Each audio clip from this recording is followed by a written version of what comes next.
ഒരാലോചനയില്ലാതെ വല്ലതൊക്കെ വിളിച്ച് പറയുന്നാവും. പിന്നെ നിന്ന് കരയുകയും ചെയ്യും. അച്ഛാ, അത് വിട്ടേക്ക്. ചേച്ചി, അഭിലാഷേട്ടൻ വന്ന് ചേച്ചിയെ കാണണോന്ന് പറയുന്നു. അഭിലാഷോ? ഇറങ്ങി പോവാൻ പറയളോട്.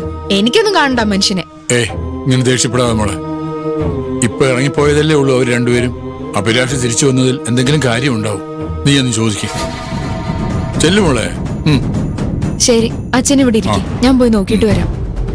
വാ.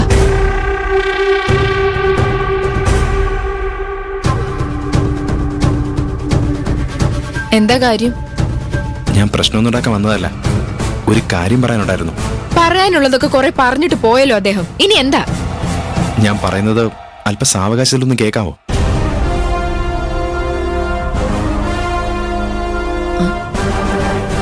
കാശ് നഷ്ടപ്പെട്ടതിന്റെ പരിഭ്രമത്തിൽ ഹരി ഇവിടെ വന്ന് എന്തൊക്കെയോ പുലമ്പി എന്നുള്ളത് നേരാ. പരിഭ്രമിച്ച വായി തോന്നിയതൊക്കെ വിളിച്ചു പറയാം അല്ലേ? അതിന് അദ്ദേഹത്തിന് ഒരു സർട്ടിഫിക്കറ്റ് കൊടുക്കണമെന്ന് പറയാനാണോ ഇപ്പൊ വന്നത്? ഇങ്ങനെ ദേഷ്യപ്പെടല്ലേ. ഞാൻ പറയാൻ വന്നത്. പറയാൻ വന്ന അങ്ങ് പറഞ്ഞൂടെ? പുറത്ത് മുറ്റം വരെ ഒന്ന് വരാവോ? എന്തിന്? പറയാനുള്ളത് ഇവിടെ നിന്നങ്ങ് പറഞ്ഞാ മതി. പറയാനുള്ളത് എനിക്കല്ല, ഹരിക്ക. 8 ലക്ഷം രൂപ കാണാതായതിന്റെ ഒരു തെളിവ് ഹരിയുടെ കയ്യിൽ കിട്ടിയിട്ടുണ്ട്. അത് ആതിരയെ കാണിക്കാനാ. തെളിവോ? എന്ത് തെളിവ്? അത് ഹരിയുടെ കയ്യിലുണ്ട്. ഒന്ന് പുറത്തേക്ക് വരൂ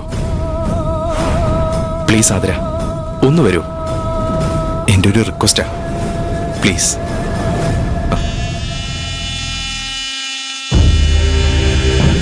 എന്ത് തെളിവാണോ ആ അസത്ത് ചെറുക്കന് കിട്ടിയത്?